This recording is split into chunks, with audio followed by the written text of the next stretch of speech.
बड़ी ही मिली जुली भावनाओं के साथ हम सबके जीवन में है। प्रखर समाजवादी नेता, लोकतांत्रिक, सामाजिक और राजनीतिक मूल्यों के साथ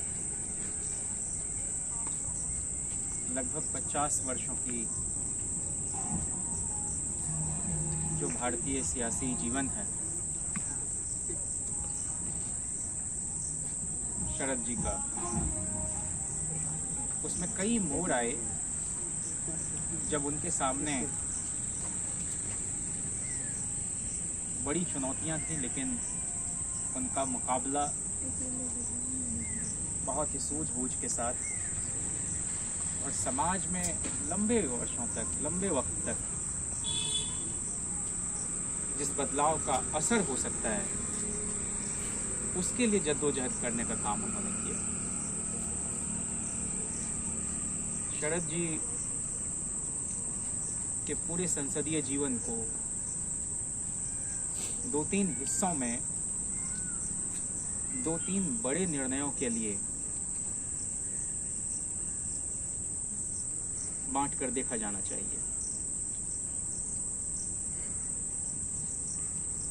वे छात्र जीवन से ही बड़े ही संग्रामी किस्म के व्यक्ति रहे और मध्य प्रदेश के जिस होशंगाबाद जिले से वो आते थे और जिस जबलपुर में रहकर उन्होंने अपनी राजनैतिक सूझबूझ विकसित की, उस दौर में उस तरह के कन्विक्शन के साथ डटकर लोगों के जीवन में आमूलचूल बदलाव के लिए कोशिश करना बहुत आसान नहीं रहा होगा। किसी को वो बचा रहे थे, डूबते हुए किसी व्यक्ति को बचपन में ही, उसके लिए उनको वीरता पुरस्कार भी दिया वहाँ की सरकार ने, लेकिन जो पैसे उस इन्वेलप में थे, जब वो इन्वेलप खोला तो वो खाली निकला। तो हमेशा से जो एक छलावा और जो हिपोक्रेसी समाज की है, उससे वो सीधे सीधे टकराते रहे। सीमांत गांधी खान अब्दुल गफ्फार खान साहब जब भारत के दौरे पर आए थे और जयप्रकाश जी को लेकर इंदिरा जी उनको एयरपोर्ट पर रिसीव करने गईं और इंदिरा जी ने जब उनकी पोटली लेनी चाहिए कि इसको दे दीजिए, तो उन्होंने बड़ा मार्मिक ढंग से कहा, अब यह भी ले लोगी। कभी भी तकसीम को उन्होंने मन से नहीं कबूल किया था। और उसी वक्त छात्र संघ के जो अध्यक्ष थे शरद जी जबलपुर यूनिवर्सिटी में, उन्हें यह एजाज़ हासिल हुआ कि वो सीमांत गांधी का अभिनंदन कर सकें। और दादा धर्माधिकारी थे वहाँ मीसा में इमरजेंसी के पहले जेल में बंद होने वाले वे चंद लोगों में से एक थे, बल्कि पहले 2-2 बार जेल गए। नरसिंहगढ़, सिवली, उत्तर प्रदेश का एटा, चंडीगढ़, भोपाल, रीवा और आज़ाद भारत में 4.5 बरस की जेल उन्होंने भोगी। और ये सब के सब डेमोक्रेटिक वैल्यूज के लिए था। तो दादा धर्माधिकारी ने जयप्रकाश जी को शरद यादव का नाम सुझाया कि एक नौजवान लड़का है यहाँ और बड़ा सुनते हैं। वहाँ यूनिवर्सिटी पैनल होता था और सिटी पैनल। तो सिटी पैनल में शहर के जो बहुत मनबढ़ू और उचक्के किस्म के लोग होते थे, जिनका पढ़ने लिखने और उस तहजीब से कोई लेना देना नहीं होता, तो वो डोमिनेट करते थे और वही लोग जीत कर आ जाते थे। ये उन दुर्लभ क्षणों में से था जबलपुर यूनिवर्सिटी की हिस्ट्री में, जबकि यूनिवर्सिटी पैनल का आदमी उसने सिटी पैनल को मात दी और वे चुन लिए गए। तो जयप्रकाश जी ने उनके बारे में सुना तो जेल में ही बंद थे और 74 में कॉन्स्टिट्यूशन असेंबली के मेंबर थे और बड़े कांग्रेसी नेता थे। वहाँ सेठ गोविंद दास, उनका इंतकाल हो गया था। उनके पोते थे रवि मोहन और शरद जी, दोनों साथ साथ पढ़ते थे। रवि मोहन जी अमेरिका चले गए हायर एजुकेशन की पढ़ाई के लिए, शरद जी वहीं रह गए जनता के सवालों पर लड़ते लड़ते। तो अक्सर चुनाव में जब जाते थे जयप्रकाश जी ने उनको खड़ा किया और वे पहले जनता प्रत्याशी थे जिसका हल्दर किसान चुनाव चिन्ह था, और वही जो जनता पार्टी का सिंबल बना 77 में। तो जयप्रकाश जी के द्वारा सीधे सीधे लड़ाए गए पहले उम्मीदवार, जिनकी जीत हुई और जिनके प्रचार में बड़े राष्ट्रीय नेता सब गए हुए थे। और जब वो दिल्ली आए तो उनका भव्य स्वागत किया उस वक्त के छात्र नेताओं ने, जो बाद में कई लोग मिनिस्टर हुए बड़े बड़े। तो शरद जी पटना गए जेपी से मिलने, तो जयप्रकाश जी ने उन्हें कहा कि जहां के लोगों ने तुमको चुनकर भेजा है उन लोगों के बीच ज्यादा समय गुजारो और पटना कम आया करो, और आओ तो यहाँ थोड़ा हिसाब किताब से लोगों से मिला करो, ये बड़ी विचित्र जगह है। और फिर 77 में वो दोबारा जीते, और उसके पहले जैसा कि पहले के साथियों ने आपको बताया कि मधु लिमये के साथ वे दूसरे मात्र व्यक्ति थे इतने बड़े देश में जिन्होंने जयप्रकाश के आह्वान पर संसद की सदस्यता से इस्तीफा दिया। बड़ी लंबी कहानी है, उसकी तफसील में न जाते हुए मैं इतना कहूँगा आज कि इस मोड़ पर शरद जी को होना था। 2017 में उन्होंने लगभग 18 पार्टियों के नेताओं को गोलबंद किया और देश के कई शहरों में साझा विरासत बचाओ सम्मेलन आयोजित किया। उसमें डॉक्टर मनमोहन सिंह जी से लेकर राहुल जी से लेकर विपक्ष के लेफ्ट के तमाम लीडर्स शिरकत किया करते थे। और इस देश में उपेक्षित तबके के लोगों को सूबाई राजनीति में शीर्ष पर पहुंचाने का काम जितना शरद जी ने किया समकालीन वक्त में, बहुत कम नेताओं के हिस्से यह यश आ पाया।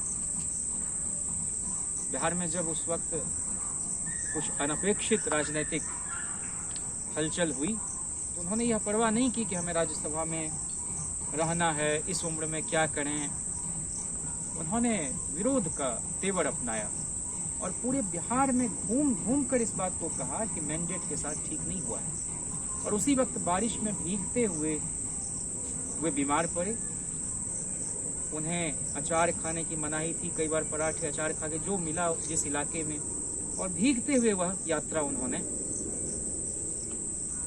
पूरे बिहार के अलग अलग इलाके में की।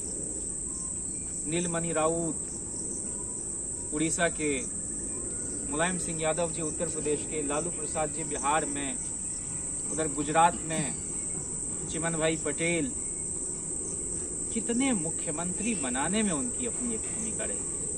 और जिन लोगों को बनाया उन्होंने, वो सब इस बात को आज भी स्वीकार करते हैं, महसूस करते हैं कि शरद जी के रहने से राह थोड़ी हमवार हुई। पुरानी जितनी आर्काइव है आप खंगालेंगे, लालू जी हों, रामविलास जी हों, शरद जी हों, चौधरी अजीत जी हों, सबने इस देश में एक व्यापक परिवर्तन के लिए मुठभेड़ जैसी की हो, ये हमको पता चलता है। 3 बड़े फैसले जिनके लिए शरद जी याद किए जाते हैं। मंडल कमीशन की एक अहम सिफारिश लगवाना, दूसरा महिला आरक्षण में कोटे के अंदर कोटे की लड़ाई को बड़ी मजबूती के साथ और प्रतिबद्धता के साथ लड़ना। नहीं तो एक ही तबके की महिलाएं जो 177 के आसपास आज से कोई 30-32 बरस पहले संसद में आपको दिखाई पड़ती, उस पर अभी तक रोक लगी हुई है और कोई उसको छूने की हिमाकत नहीं करता। उसमें मुलायम सिंह जी का इंटरवेंशन आप देख लें, लालू जी का देख लें, शरद जी का देख लें, आप दंग रह जाएंगे कि लोग किस किस तरह की टिप्पणी करते थे। और ऑर्डर स्कैम में जब उलझाया गया लालू जी को, उस वक्त भी हाउस में जब आग उगल रहे थे अटल जी और तरह तरह की उपमाएं दे रहे थे, तब शरद जी खड़े होते हैं और उन्होंने कहा कि पहले से कोई बात इंगित कर देना जबकि जांच चल रही हो, ये कभी इस देश में नहीं हुआ। और दूध का दूध और पानी का पानी होगा। इन्वेस्टिगेशन चल रहा है और उसके पहले किसी को दोषी करार दे देना, ये तो जुडिशरी को अपने हाथ में लेने जैसी बात है। और आडवाणी जी पर भी आरोप लगे, उन्होंने इस्तीफा दिया हवाला में, सिर्फ इस बात का उल्लेख किया जा रहा था। तो शरद जी ने कहा कि ऐसा नहीं, जनता दल में भी हम जैसे लोग थे जिन्होंने रिजाइन किया और नैतिकता पर सिर्फ कुछ खास लोगों का कब्जा हो गया है, उन्हीं की गाथाएं लिखी जाती हैं।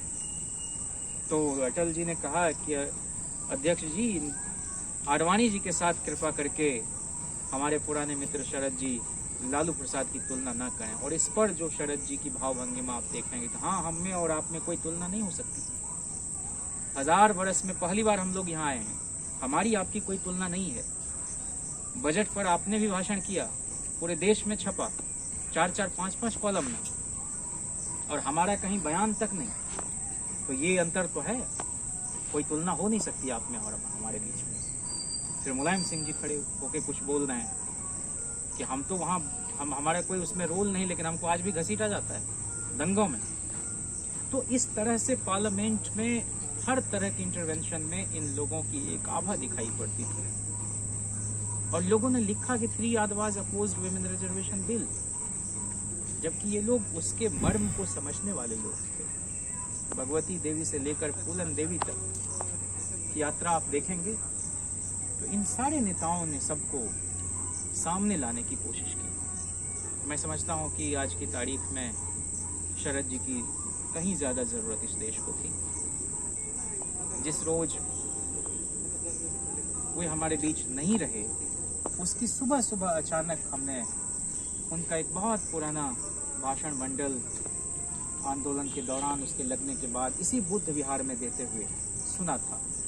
रामविलास जी भी हैं उसमें, दलित सेना के लोग हैं, अम्बेडकराइट उसमें बड़ी तादाद में है शामिल। और तब वे कहते हैं कि अब लड़ाई यूनिवर्सिटी में नहीं, कॉलेज में नहीं, इस लड़ाई को ले जाना है खेत में, खलिहान में, हल पर ले जाना है। वहीं है इस देश का मालिक, वहीं है आपका आदमी। और ये जो उनका तेवर था हुंकार वाला, कि मेरे जैसा आदमी मन में कल्पना करता है कि मरने के बाद नहीं कुछ पाना है, जिंदा रहते सब चीज ठीक करना है। और इसी कोशिश में वे हमेशा लगे रहे। और एक बात जो बहुत महत्वपूर्ण, वे कहते थे कि जो आईन है इस मुल्क का, वो जिंदा लोगों की इबादत का दस्तावेज है।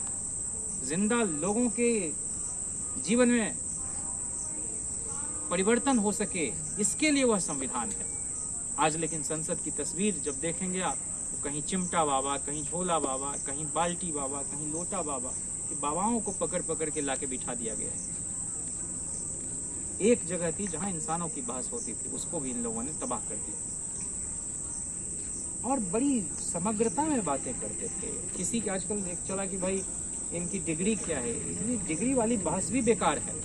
वो उन्होंने कहा, स्मृति ईरानी की डिग्री के बारे में किसी ने टिप्पणी की, तो उन्होंने कहा कि नहीं, मैं तो टॉपर रहा जबलपुर यूनिवर्सिटी का अपने बैच का, लेकिन हमारी इंजीनियरिंग की पढ़ाई किसी काम नहीं आती है। यहाँ हमको सीखना पड़ता है उसी जनता के बीच जाके, उनसे संवाद करके। और निश्चित रूप से बड़े दिल के आदमी थे, कोई मनोमालिन्य नहीं रखते थे किसी के प्रति, और कहते थे कि जाति में आग लगाओ और जमात बनाओ। जाति के रसातल में यह देश चला जा रहा है, लगातार अवतार ही अवतार होता जा रहा है। और इसी तरह अगर मिथकों में लोग उलझे रहे तो यह देश कहीं का रहेगा नहीं। तो साइंटिफिक टेम्पर जो है, जो कॉन्स्टिट्यूशन का मैंडेट है, उसके लिए वो लगातार बोलते रहे। और पार्लियामेंट कोई पहलवानी की जगह तो है नहीं, वहाँ मल्ल युद्ध तो होता नहीं है, वहाँ तो आपकी बोली से चीजें बदलती हैं। तो संवाद में यकीन, और जो बड़े प्रश्न उनके सामने खड़े होते थे, तो कल हमारा किसी के साथ क्या राजनीतिक ताल्लुक था, ये बातें उनके आड़े नहीं आती थी। यूनिक क्वालिटी थी। योजक कड़ी की उनकी भूमिका का आज भी कोई जोर हमको उनका नहीं मिलता। मैंने भारत बंद करा दिया महंगाई के सवाल पर, उसमें कम्युनिस्टों को भी साथ ले आए और बीजेपी के लोग भी साथ हैं। ये कमाल की बात है। आरजेडी भी है, जेडीयू भी है, कम्युनिस्ट भी है, बीजेपी भी है, एक साथ है। तो उनकी कई चीजों को लेकर थोड़ी तनकीद भी होती है, लेकिन वो जहां भी खड़े थे, जो मूल प्रश्न है सामाजिक बदलाव का, उससे कभी कोई डेविएशन नहीं हुआ उनका। और ये बड़ी बात है। शरद जी को 3 अलग अलग सूबे से लोकसभा पहुंचने का अवसर मिला, और इस देश में सिर्फ 5 लोग हैं उनमें तो 3 प्रधानमंत्री, नरसिम्हा राव, इंदिरा गांधी, अटल बिहारी वाजपेयी, और 1 लोकसभा की अध्यक्ष रही मीरा कुमार और शरद जी। तो जिस व्यक्ति की स्वीकार्यता 3 मुख्तलिफ प्रांतों में हो और उनके बारे में कोई ये कहे कि वो मास लीडर नहीं थे और उनकी अपनी कोई जमीन नहीं थी, जिनको हिस्ट्री नहीं पता है। जननायक कर्पूरी ठाकुर जी प्रजा सोशलिस्ट पार्टी के ज़माने से जीतते आए, कोई दाग उन पर नहीं, और वो किसी भी प्रेस कॉन्फ्रेंस में जो आखिर में प्रेस वालों को आप देते हैं प्रकाशन के लिए, तो वो खुद से लिख कर देते थे, ताकि कोई ये नहीं कहे कि उन्होंने कुछ कहा और हमारी गलती ने हमने छाप दिया। इतने सतर्क रहते थे प्रेस के लोगों से, बातें उलट पुलट करके ना छाप दी जाए। और ये हुआ जिस लोक दल में शरद जी थे और चौधरी साहब के बहुत करीबी मधु लीमय, चौधरी साहब, जयप्रकाश नारायण जी, हमेशा बड़े लोगों की सोहबत में रहते उन्होंने राजनीति की। उसमें इंडियन एक्सप्रेस के जो एडिटर थे अरुण शौरी, उन्होंने कहीं छाप दिया चौधरी साहब के लिए देवीलाल जी की कोई टिप्पणी, और वो इतने नाराज हुए चौधरी चरण सिंह जी कि फिर उन्होंने एक ही दिन में कुंभाराम आर्य को निकाल दिया पार्टी से, बीजू पटनायक से उनका तफरका हो गया, कर्पूरी ठाकुर को निकाला और पार्टी टूट गई, लोकदल चौर कौ बन गया। तो इसलिए बहुत ही इन बातों को लेकर चौकन्ना रहते थे वे, और एक बात कहते थे कि इतिहास में दुविधा के लिए कोई जगह नहीं होती। जो गलतियां उनसे हुई उसको भी स्वीकार करते थे वे। और हमको याद है 2017 में एच.डी. देवेगौड़ा के जन्मदिन पर कोई पत्रकार आया उनसे बात करने कि आप उनके बारे में कुछ कह दीजिए, तो उन्होंने पूछा नहीं कि ये किस चैनल का आदमी है, और उन्होंने कहा कि नहीं, किसानों के लिए देवेगौड़ा जी ने काफ़ी किया, वह सरकार नहीं चल पाई लंबे समय तक। कश्मीर का दौरा जितना उतने कम समय में देवेगौड़ा जी ने किया, चाइना के साथ रिलेशनशिप को जिस तरह से उन्होंने ठीक किया और बाकी पड़ोसी देशों के साथ, तो वो उपलब्धि कही जाएगी। और जब वह बताया कि हम जी न्यूज से हैं, तो उसके बाद बोला कि तुम पहले नहीं बताए हमको, पहले बताए होते तो मैं तुमको यहाँ पर एंटरटेन नहीं करता, और हम जानते हैं कि यहाँ से निकलोगे तो हमारी बात बदल जाएगी, तुम चलाओगे नहीं उसको। और जब हम लोग उसके जाने के बाद बैठे तो उन्होंने कहा नहीं, मधु दंडवते साहब भी इस बात से नहीं सहमत थे कि हम लोगों को एनडीए में जाना चाहिए था, और पार्टी के अंदर जो डिफरेंसेस शुरू हुए अध्यक्ष के चुनाव के समय, और मधु दंडवते राष्ट्रीय चुनाव पदाधिकारी थे, बाबू कालदाते वगैरह सब थे, मना करते रह गए देवेगौड़ा जी कि वो ठीक नहीं है उधर जाना, वो उस वक्त ठीक थे, मैं गलत था, हमें नहीं जाना चाहिए। ये जो एक कन्फेशन है, यह भी उनको बड़ा बनाता है। और एक बार जब फैसला हो गया कि भाई 6 दलों का मर्जर होने वाला है, और 7वां दल भी उसमें कुछ दिनों के बाद आ जाता, आरएलडी भी, आईएनएलडी तो आ ही चुका था, कमल मोरारकर, तो इस देश की तस्वीर कुछ और होती। 19 में भी हम लोग अंकुश उस पर लगा सकते थे बहुत हद तक, तो वो नहीं हुआ। लेकिन आज अगर वह कोशिश हो रही है, तो मैं समझता हूँ कि उसका सूत्रपात करने वालों में प्रमुख चेहरा शरद जी भी थे। और जहाँ तक श्रेय की बात है, तो श्रेय की राजनीति उन्होंने नहीं की। वो कहते थे कि किसी ने पूछा राजीव शुक्ला जी ने कि लोग कहते हैं रामविलास जी आपसे आगे निकल गए, अगर कौन आगे निकल गया कौन पीछे रह गया, इस पर मैं कभी जाता नहीं, ना हमने इस बात की परवाह की कि कौन हमारे बारे में क्या बोलता है। मैं तो इस व्यवस्था के खिलाफ लड़ने वाला एक संग्रामी आदमी खुद को समझता हूँ, न प्रो मंडल न अगेंस्ट मंडल, कौन किसके क्या। मैं चाहता हूँ कि एक बुनियादी परिवर्तन इस देश में हो, और हमारी कोशिश है कि गरीब लोगों की एक पार्टी इस देश में खड़ी हो जाए। आखिर तक भी उन्होंने बड़े विवेक के साथ इस बात की पहल की कि लोग एक बैनर तले आ जाएं और इसका मुकाबला किया जाए। और तीसरी जो उनकी महत्वपूर्ण पहल थी, वो जातिवार जनगणना के लिए, और इसीलिए हम बहुत अकीदत के साथ उनको याद करते हैं। उनके साथ कोई ऐसी बात तो अनेक हैं जिनको साझा किया जा सके, लेकिन निजी तौर पर मैं यह मानता हूँ कि इस विश्वविद्यालय के साथ उनका एक गहरा ताल्लुक था। आज भी दिल्ली पुलिस की आर्काइव में वो वीडियो ज़रूर होगा जो इसी SSS-1 के ऑडिटोरियम में जब वो आए और जिस तरह का खुराफात किया कुछ लोगों ने यहाँ के, उस वक्त के कई प्रत्यक्षदर्शी यहाँ पर मौजूद हैं इस कैंपस में, कैंपस के बाहर, उनसे आप बात करेंगे तो आपको पता चलेगा। और उन्होंने कहा कि नहीं, जो प्रोटेस्ट कर रहे हैं आओ हम बात करेंगे तुमसे। उनके आगे लोग लेट गए, लेकिन उन्होंने कहा कि भाषण करके जाऊंगा, और करके गए। तो बहुत हिम्मती आदमी, कहते थे कि मेरे पैर का कोई हिस्सा नहीं है शरीर का जिस पर पुलिस की लाठियां न पड़ी। तो सुख और क्षणिक लोकप्रियता की चाहत कभी उनके अंदर रही नहीं, और कुछ था नहीं उनके पास। था सिर्फ एक उनके पास विरासत स्वाधीनता आंदोलन की। उनके पिताजी भी कांग्रेस के अध्यक्ष थे वहाँ जिला कमेटी में, और उनके दादाजी रानी लक्ष्मीबाई की फौज में उन्होंने भी लड़ाई की इस देश की आज़ादी के लिए। कहते थे कि मेरे बाप ने भी जेल की सजा भोगी, मैं भी। तो इसलिए किसी व्यक्ति को खारिज करना ये हमारा छोटापन होगा। वो बड़े दिल के मनुष्य थे, और उनका जाना इस देश की समाजवादी राजनीति नहीं, मैं कहूँगा संपूर्णता में भारतीय राजनीति के लिए एक गहरी क्षति है। और जब जब इस विश्वविद्यालय या पूरे देश के विश्वविद्यालयों पर कोई खतरा आया, वो उस जगह पहुंचते रहे। चाहे रोस्टर का आंदोलन तो बाद में मंडल मूवमेंट के दौरान भी यहाँ आते थे, और उसके बाद जब मंडल 2 लागू हुआ यूपीए 2 के दौरान अर्जुन सिंह जी की पहल से, तब भी वो यहाँ आते थे। और हमको तो खुद याद है कि 16 में किस तरह से वो आए और विरोध यहाँ पर कुछ लोगों ने करने की कोशिश की, मंच से नीचे उतरे और कहे कि क्या परेशानी हमको बताओ। तो ये उनका एक तेवर और उनका कमिटमेंट जो था वो आखिर तक उनको रेलेवेंट बनाए रखा। शरद जी हम सबके दिलों में हमेशा के लिए रहेंगे, और मैं यह मानता हूँ कि जो बड़ा आदमी होता है वो कभी भी आपको अपने सानिध्य में छोटा नहीं महसूस होने देगा। जब 5 जनवरी को बाहर से आकर कुछ असामाजिक तत्वों ने हम लोगों पर हमले किए इस कैंपस के, तो 12 बजे रात के आसपास उनका फोन आता है कि तुम सब लोग ठीक हो ना, कोई परेशानी होगी तो तुरंत इन्फॉर्म करना। और हमेशा जिनके जो भी उनके निकट गया, उनके जीवन पर, उनके मानस पर इतना गहरा असर शरद जी का रहा, वो कभी